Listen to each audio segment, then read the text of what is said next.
Празниците идват и ако в главата ви вече върви филмът, ще кача килограми, ще разбера каквото съм направил. Стоп! Няма да ви казвам да не ядете, нито ще ви казвам да изпадате в крайности. Искам да ви предложа 6 лесни, практични, нормални и физиологично обосновани начина, по които да предотвратите това преяждане. Първо, не сядайте много гладни на масата. Преди това ви трябва малък буфер. Хубаво е да е нещо, което е на белтъчна основа, кисело мляко, извара, яйца, месо, може да са някакви ядки. Защо това работи? Когато сте много гладни, нивата на грелин са високи и мозъкът ви търси и приоритизира бързата награда. Решенията стават по-импулсивни и не можете да контролирате добре апетита си. Второ, първата чиния да е нормална, а да не е дегустация от всичко, което виждате на масата. Всеки един от нас е изпадал в тази ситуация. Отивате на отрупана трапеза, искате да опитате от всичко и неусетно вече сте погълнали много повече, отколкото някога дори бихте искали. Изберете 2-3 неща, които наистина искате и ги изяжте спокойно. Защо? Това работи. Повечето разнообразие поддържа апетита по-дълго, ситостта към един вкус не изключва желанието към следващия. Трето, започнете с протеин и фибри, зеленчуци или салата. Не за да сте перфектни, а за да стабилизирате нивата на захарта и да намалите пиковете.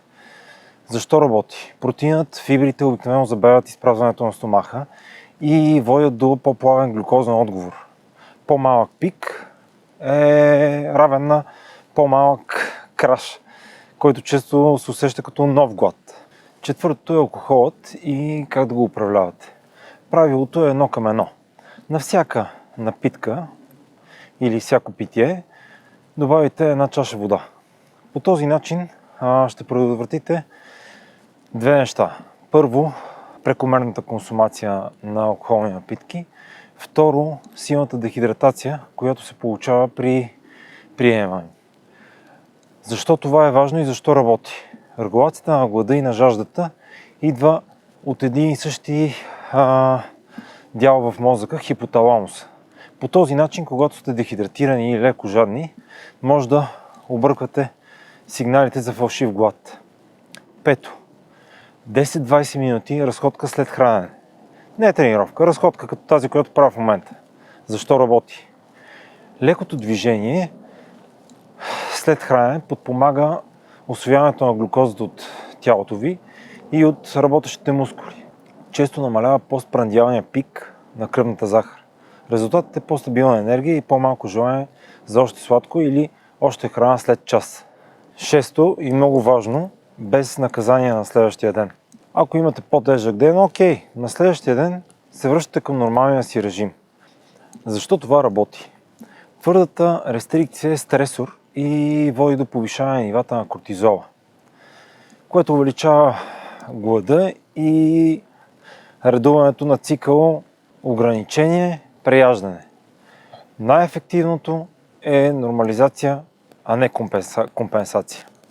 Това е един високо ефективен подход, не перфекционизъм.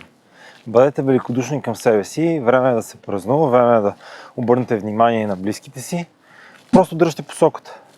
И понеже празниците идват и е възможно при положение, че сте положили много усилия за да постигнете определен резултат, да се притеснявате да не ги развалите, не, няма да го направите. Както много често обичам да казвам, проблема с преяждането и с трупането на излишни мазнини и килограми не идва между Коледа и Нова година, а между Нова година и Коледа.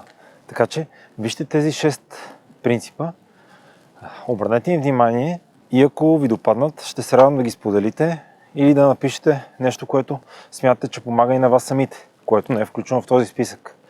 И имам също така една статия, която е написана, ще включа линк. Ако ви харесат, споделете ги с приятел.